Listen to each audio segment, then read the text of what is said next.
Ikumpara po natin ang unang 2 taon ng Duterte at BBM administration. Tingnan po natin ang total ng krimen o tinatawag na index crime volume.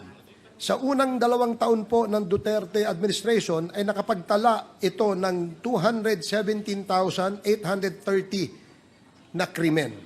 Samantalang sa parehong panahon naman sa BBM administration, ang krimen ay bumaba ng napakalaki. 83,059 o nangangalugan na pagbawas ng 61.87% sa index crimes. Any claim to the contrary is but a figment of the imagination and if not, a propaganda.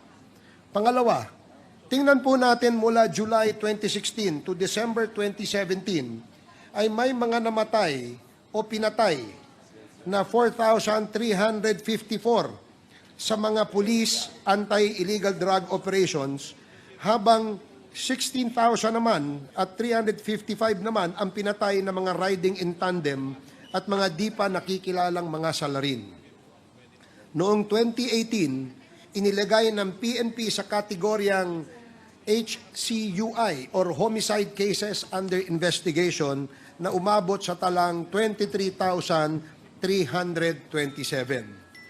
Samantala, mula July 2022 hanggang katapusan ng 2023, ang bilang ng mga napatay sa mga legitimate police anti-illegal drugs operations ay 73 lamang po.